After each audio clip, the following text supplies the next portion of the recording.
से ल्यूकीमिया रोग हो जाता है। शरीर में WBC की कमी से ल्यूकीमिया रोग शरीर में WBC की कमी से ल्यूकीमिया रोग हो जाता है। WBC की अधिकता से ल्यूकीमिया WB के अधिकता से ल्यूकीमिया रोग हो जाता है। ल्यूकीमिया शरीर में प्लेटलेट्स की कमी से हीमोफीलिया रोग हो जाता है। शरीर में प्लेटलेट्स की कमी से हीमोफीलिया रोग हो जाता है। अनुवांशिक बीमारी, रक्त का थक्का नहीं बनना। हीमोफीलिया को अनुवांशिक बीमारी कहते हैं जिसमें रक्त का थक्का नहीं बनता है। हीमोफीलिया को अनुवांशिक बीमारी कहते हैं जिसमें रक्त का थक्का नहीं बनता है। शरीर में प्लेटलेट्स की अधिकता से थ्रोम्बो नामक रोग हो जाता है। शरीर में प्लेटलेट्स की अधिकता से थ्रोम्बो नामक रोग हो जाता है।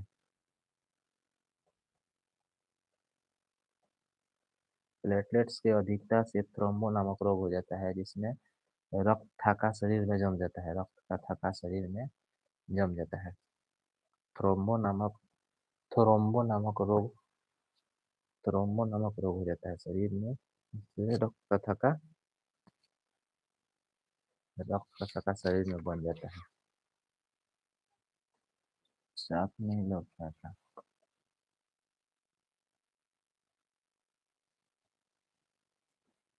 आवाज क्लियर सुनाई नहीं दे रहा है।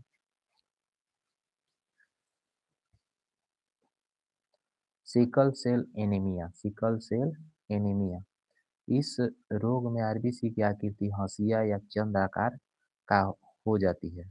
अनुवांशिक बीमारी है ये। सिकल सेल या एनीमिया यह एक अनुवांशिक बीमारी है।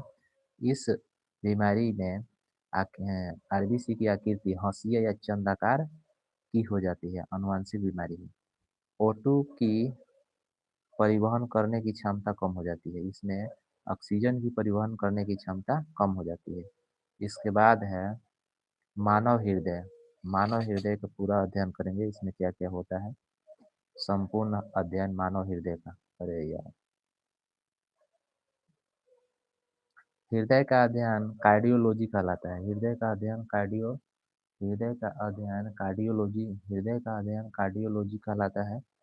और मांसपेशी अंग होता है, इसमें हड्डी नहीं होती है। हृदय में मांसपेशी अंग होता है, इसमें हड्डी नहीं होती है। हृदय में मांसपेशी अंग होती है, इसमें हड्डी नहीं होती है। हृदय में मांसपेशी अंग होती है, इसमें हड्डी नहीं होती है। यह मीसोडर्म अंग है। वजन 250 से 340 ग्राम तक इसका योजन होता है। 250 से 340 ग्राम तक इसका वजन होता है। और बच्चों में ये 20 से 25 ग्राम होता है। 20 से 25 ग्राम। मेल में 280 से 340 ग्राम होता है और फीमेल में 250 से 280 ग्राम के बीच होता है। और हृदय का आकृति बंद मुट्ठी के समान होता है। हृदय की आकृति बंद मुट्ठी के समान होता है। हृदय की आकृति बंद मुट्ठी के समान होता है। दोनों फेफड़ों के मध्य वसीय गुहा होता है। यह रक्त का परिसंचरण करता है। हृदय की चार तरफ पेडिकार्डियम नामक झिल्ली पाई जाती है। हृदय के चारों तरफ पेडियम पेडिकार्डियम नामक हृदय के चारों तरफ पेडिकार्डियम नामक झिल्ली पाई जाती है। हृदय के चारों तरफ पेडिकार्डियम नामक झिल्ली पाई जाती है। हृदय के चारों तरफ पेडिकार्डियम नामक झिल्ली पाई जाती है। गड़बड़ हो गया है, खरीदते समय थोड़ा बड़ा खरीदना चाहिए था।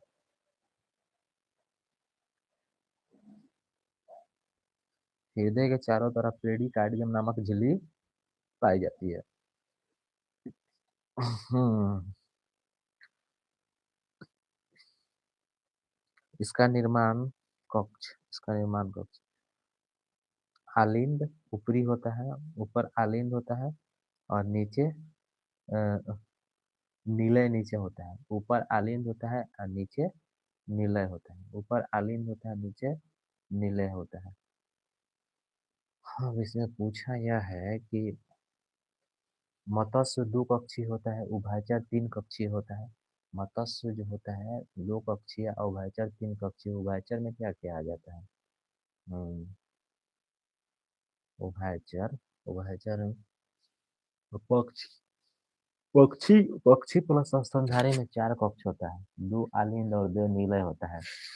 चमगादड़ में भी चार कक्ष होता है, पक्षी में भी चार कक्ष, और मानव में भी चार कक्ष, डॉल्फिन में भी चार कक्ष होता है, और मत्स्य में दो कक्ष होता है, दो कक्षीय हृदय होता है। उभयचर में तीन कक्षीय हृदय होता है।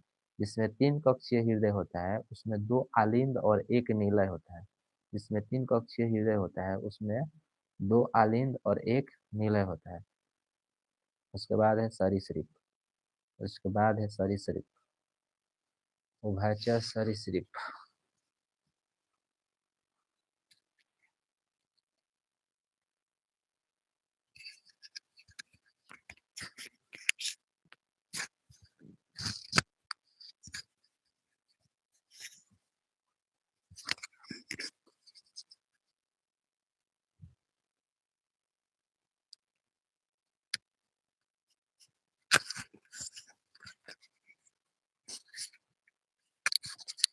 उभयचर, उभयचर, उभयचर।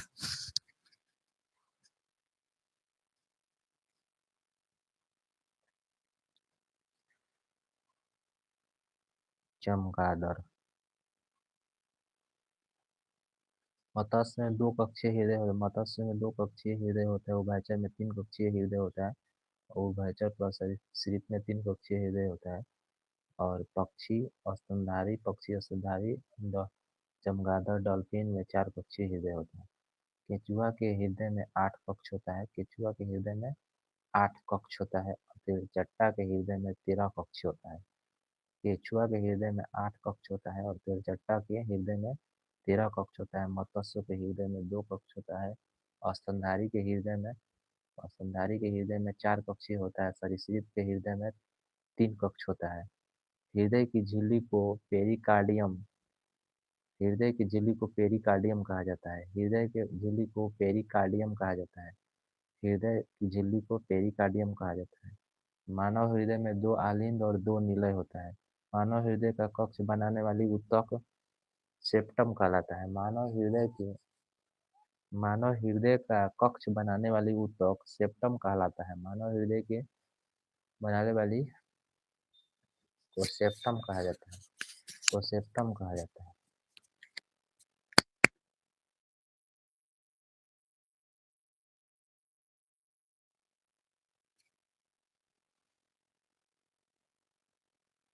मानव हृदय का कक्ष बनाने वाली ऊतक को सेप्टम कहा जाता है। मानव हृदय को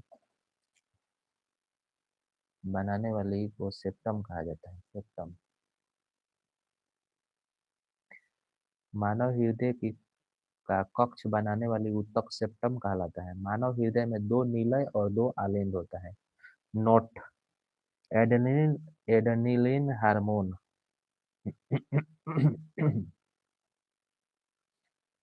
एडेनिलिन हार्मोन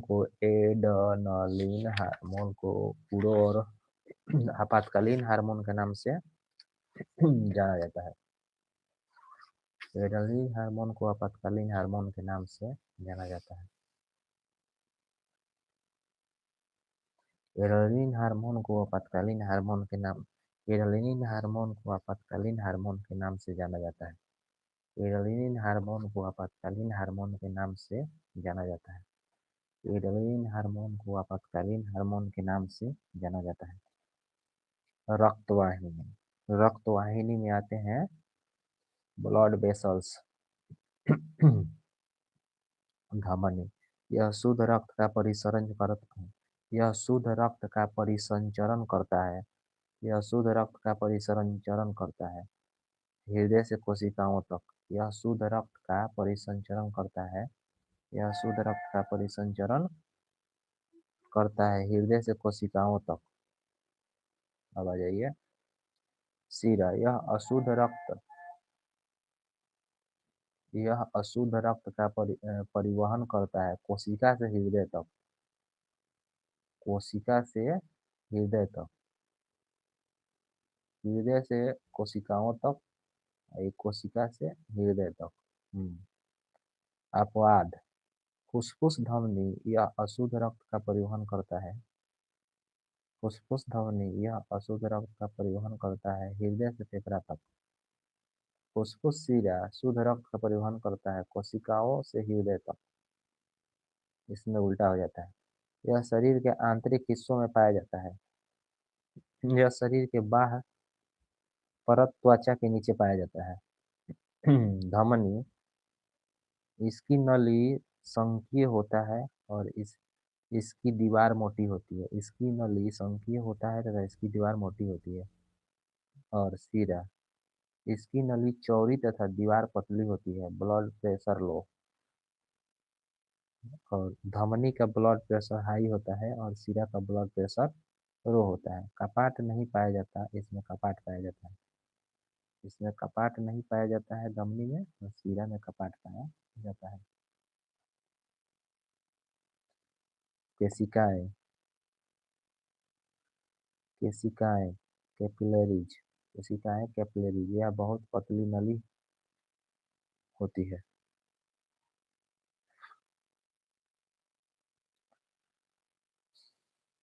ये धमनी तथा शिरा को एक दूसरे से जोड़ कर रखती है। इसमें दोनों प्रकार शुद्ध तथा अशुद्ध रक्त पाए जाते हैं। रक्त परिसंचरण, रक्त परिसंचरण में कुछ महत्वपूर्ण फैक्ट है।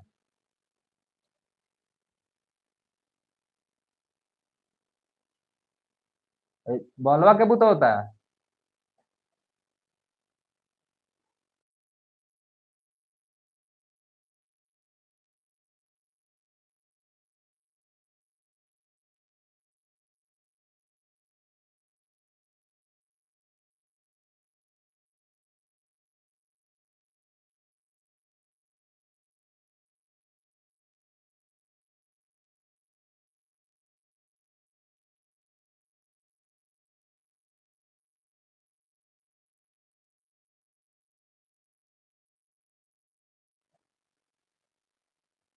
लाइट चला गया तो।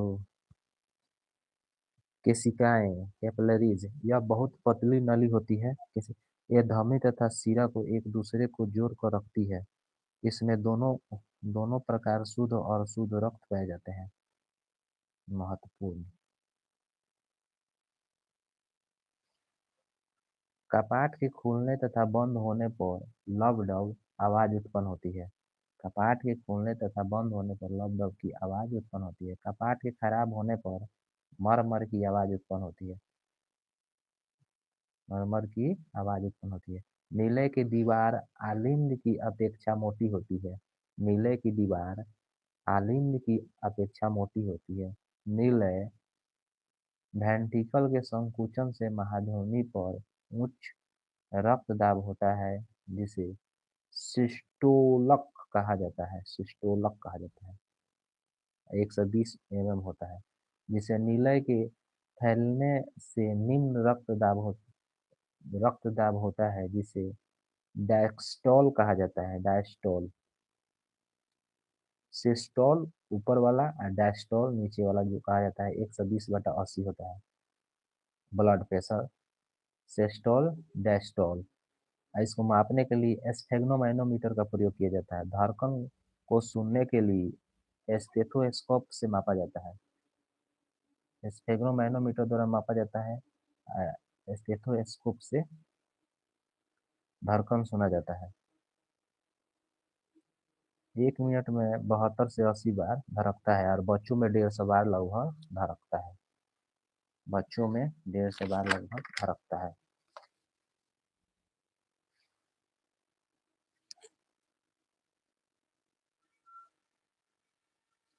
High blood pressure, high blood pressure 140/90।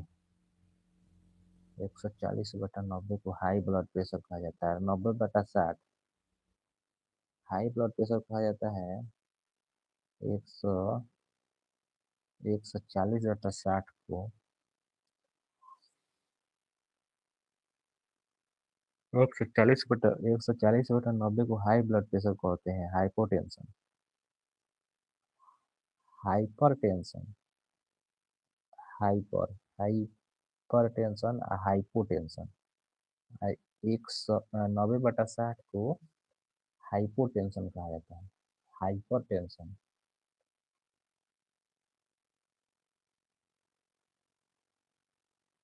Hypertension हृदय धड़कने को तथा रक्तचाप को नियंत्रण मस्तिष्क में मेडुला आब्लांगाटा से होता है। हृदय हृदय धड़कन को तथा रक्तचाप को नियंत्रण मस्तिष्क के मेडुला आब्लांगाटा से होता है।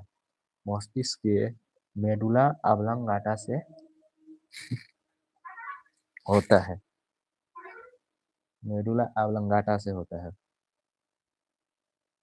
सबसे बड़ी धमनी को महाधमनी और सबसे बड़ा सिरा को महाशिरा कहा जाता है। सबसे बड़ी धमनी को महाधमनी तथा सबसे बड़ा सिरा को महाशिरा कहा जाता है। Respiratory system, respiratory system, respiratory system का होता है श्वसन तंत्र। रेस्पिरेटरी सिस्टम, श्वसन तंत्र। रेस्पिरेटरी रेस्पिरेटरी सिस्टम, श्वसन तंत्र।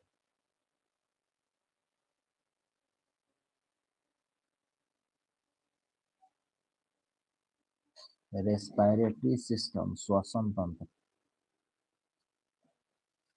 ये श्वसन तंत्र को देखते हैं अब। ब्रीदिंग, ब्रीदिंग सांस लें तथा सांस छोड़ने की नियंत्रण प्रक्रिया। सांस लें तथा सांस छोड़ने की प्रक्रिया को श्वास ब्रीदिंग कहा जाता है। सांस लेने तथा छोड़ने की प्रक्रिया को क्या कहते हैं? ब्रीदिंग कहा जाता है। अब देखिए निश्वसन, निश्वसन, निश्वसन, निश्वसन। कोरोना धमनी हृदय कोशिकाओं को रक्त प्रदान करता है। अवरोध हृदय में रक्त की कमी हो जाती है जिसमें हार्ट अटैक होने के कारण बन जाता है। हृदय में दर्द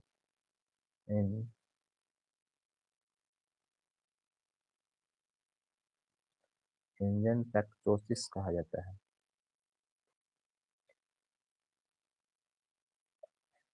कोरोनरी धमनी, कोरोनरी धमनी हृदय हृदय कोशिकाओं को रक्त प्रदान करता है। अवरोध हृदय कोशिकाओं को रक्त प्रदान करता है। अवरोध हृदय में रक्त की कमी हो जाती है जिससे हार्ट अटैक होने की कारण बन जाता है। निश्वसन, निश्वसन वायुमंडल में हवा को शरीर के अंदर लेना। निश्वसन, ठीक। और शरीर से हवा को वायुमंडल में छोड़ना। निश्वसन, निश्वसन, निश्वसन, ठीक। उसके बाद फेफड़े का क्षेत्रफल बढ़ना, जिसमें पसलियों में तनाव उत्पन्न होता है। फेफड़े का क्षेत्रफल बढ़ने के बाद जिससे पसलियों में तनाव स्थिरता आ जाता है।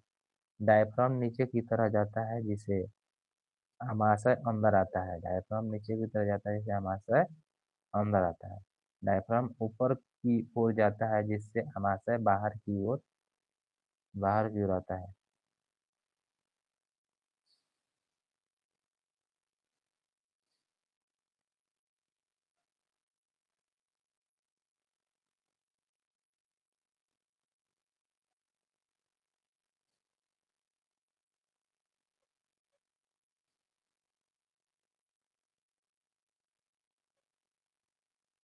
आमाशय अंदर जाता है तो हवा को जब हम लेते हैं तो अंदर जाता है। हवा को जब छोड़ते हैं तो बाहर की तरफ आमाशय बाहर की तरफ जाता है।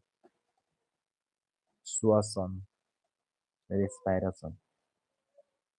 कोशिकीय स्तर पर ग्लूकोज के ऑक्सीजन के पश्चात CO2, HO2 तथा ATP एडिनोसिन ट्राइफॉस्फेट के रूप में ऊर्जा प्राप्त होता है। C6H12O6 plus O2 CO2 plus ATP अवायवीय श्वसन, वायवीय एक श्वसन होता है और एक अवायवीय श्वसन होता है। एक होता है वायवीय श्वसन, एक अवायवीय श्वसन। तो यहाँ पर पहले अवायवीय श्वसन, ऐसा श्वसन जो ऑक्सीजन के अनुपस्थिति में श्वसन होता है। ऑक्सीजन के अनुपस्थिति में जो श्वसन होता है उसे अवायवीय श्वसन कहते हैं। इसमें ग्लूकोज का संपूर्ण विघटन नहीं होता।